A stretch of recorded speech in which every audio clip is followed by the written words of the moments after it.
Circleville, Ohio, a small town 25 miles south of Columbus, rarely attracted outside attention. However, in 1976, a series of alarming letters started to arrive. The first recipient was Mary Gillespie, a school bus driver. The letter revealed that the writer knew about her affair with the school superintendent and warned her to end it immediately.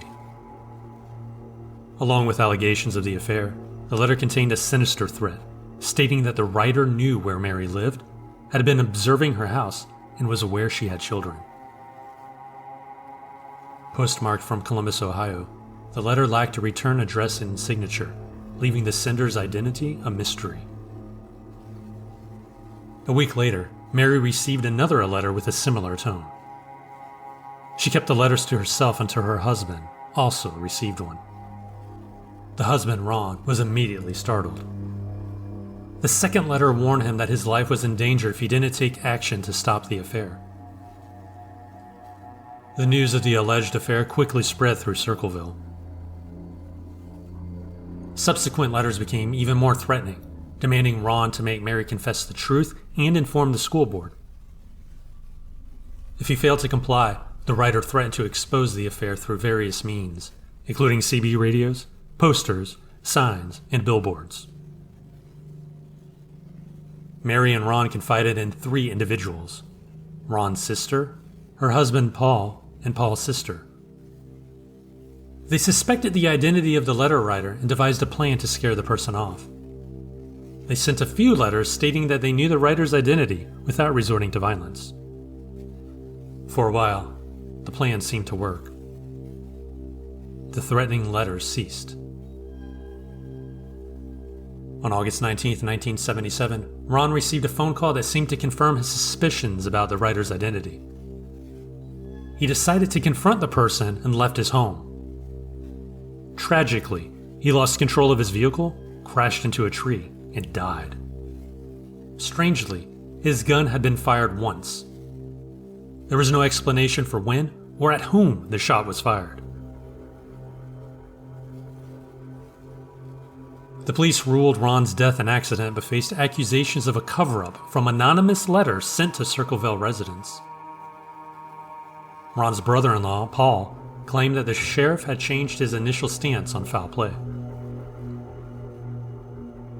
Despite the sheriff's changing statements and the discovery of alcohol in Ron's blood, which surprised those who knew him as a moderate drinker, the investigation concluded Ron's death was accidental.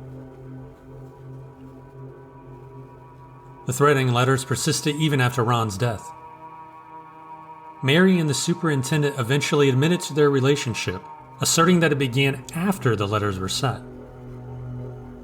Mary continued her job as a school bus driver, but in 1983, the letter writer escalated their harassment. The writer began placing signs along Mary's bus route, specifically targeting Mary's daughter. One day, when Mary removed a sign, she discovered a booby trap behind it, a small pistol rigged to fire upon removal. The weapon had its serial number partially erased. However, forensic tests revealed it belonged to Paul, Mary's brother-in-law. Paul denied involvement, claiming he hadn't seen the gun in a long time and didn't know when it had went missing. He maintained his innocence regarding the letters. Nevertheless, he underwent a handwriting test, which experts later criticized for its flawed methodology. In 1983, Paul stood trial for the attempted murder of Mary Gillespie. While not charged with writing the threatening letters, they served as crucial evidence against him. A handwriting expert testified that the writing on the letters, envelopes, and postcards matched Paul's style. Despite having a solid alibi for the day the booby trap was discovered, Paul decided not to testify in his own defense. He was found guilty of attempted murder, a verdict that shocked him.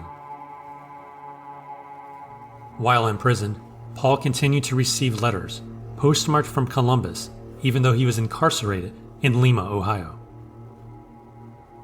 The volume of letters prompted the prison warden to investigate, eventually concluding that Paul could not be responsible for them. After serving 10 years, Paul was granted parole in 1994, maintaining his innocence to this very day.